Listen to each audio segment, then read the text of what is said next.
आज आपण एक महान कार्य करने को जाउछंती बंधु। आपणकर वृत्ति कौन, आपणकर बयस केते ए सब मोर जानिबार नाही, किंतु ए समाज को आपण कौन देइछंती आ कौन दबा पई जाउछंती एटा जानिबा जरूरी अटे। खाली पिलाटी जन्म देदेले जे पितामाता हिसाब रे सब दायित्व शेष हो जाए ताहा नुहे। दायित्व तो वास्तव में आरंभ होता है। आमे खाली जे स्कूल कॉलेज भरोसा छाड़ीदेले तो आउ हेबनी। हाँ, से माने मनकर भल डिग्री देदेबे, भल जॉब भी देदेबे, तापर कौन हेबो भाबिचंती? भल जॉब थिबो, भल गाड़ी थिबो, भल घर थिबो, सबु भल थिबो, मात्र संस्कार नथिबो। संस्कार अभाव कारणरू से सबको एंजॉय करि पारु नथिबो, तार शांति भी नथिबो। भल घर तो थिबो, हेले घरे केमिति शांति रहिबाकु हुए ताकु जणा नथिबो। टंका थिबो, हेले टंका को केमिति सत उपाय रे खर्च करबाकु हुए सेटा मध्य ताकु जणा नथिबो। भल बेड थिबो किंतु राति रे निद हेउ नथिबो। सबु संपर्क थिबो, हेले किंतु संपर्क को किपरि बांधी रखी हबो तार ज्ञान नथिबो। एते सबु अशांतिर कारण कौन जानिछंती बंधु? यदि पितामाता ठीक समय रे ठीक संस्कार देई थांते तेबे आज ये दिन देखिबा पे पड़ी न थांता बंधु। आजिकल मॉडर्न जुग रे बापा मोबाइल धरी बसिलानी तो माँ टीवी देखिबारे व्यस्त। पिला संस्कार शिखिबो केउठू आ शिखिबो बा काहाठारू? से भाबिबो बड़ होई मु भी एमानक भली मोबाइल टिपिबी। जेतेबेले से मोबाइल धरिबो बापा मांकर राग देखिबो, पिलाटी पाठ पढ़ुनी, सबुबले मोबाइल टिपुची। अरे तमे तो शिखैछ पुणी कहूच काहाकू?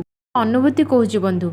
दिने मु ट्रेन रे जाउथिबा बेले मोर साइड रे बसिथिबा स्त्री लोक जनक बही पढ़ी पढ़ी जाउथांती, जेतेबेले कि ट्रेन रे सारा लोक मोबाइल टिपिबारे व्यस्त थिले। मु नम्रतार सहित पचारिली, भौणी तुमे बहीटे पढ़ुच जेतेबेले तुम पाखरे स्मार्टफोन टे अछि? से सेठी हसिकी उत्तर दे कहिथिले, मु मोर पुअर मोबाइल छड़ेबा पई प्रथमे मते बही धरिबा पई पड़िथिला। सेबेठु ए अभ्यासटा रही जाइछि। ए गोटे कथाटी मोर भारी मन को पाइथिला। आपण माने भी जानि पारुथिबे आपणकर दोष केउठी रहउछ बंधु। आ गोटे कथा कहबी, आमे आम पिलाटी को आम अजणातारे मिछ कहबा मध्ये सिखाई दै थांती। दिने गोटे स्वामी स्त्री हॉल को जाइछंती फिल्म देखिया पई। सांगरे तांकर गोटे पुत्र संतानटे थाए। टिकेट काउंटर रे जेतेबेले टिकेट काटिया पई से माने जाइछंती, बोर्ड रे लेखा जाइछि 5 वर्ष तळर पिला पई टिकेट पड़िबो नाही। सेठी बापा जनक चालाक हो जाइछंती आ पुअर बयस गोटे कम करी 4 वर्ष कहि दैछंती। सेठी पुओ निजे उपस्थित अछि। से सेठू कहिछि, ना मोर बयस तो 5 वर्ष, तमे मिछ कोन पई कहूछ बापा? बापाटे सेठी लज्जित होइछंती आ सेठी भाबिछंती, सामान्य टंका केतेटा बंचेया पई मु मोर पुओ आगरे मिछुआ होई गली आउ ताकू भी सारा दिन पई मिछ शिखाई देली। हाँ बंधु, आमे आम अजणातारे भूल शिक्षा और संस्कार पिला मानकु दे दे थाउ। मु आउ गोटे उदाहरण देउछु बंधु।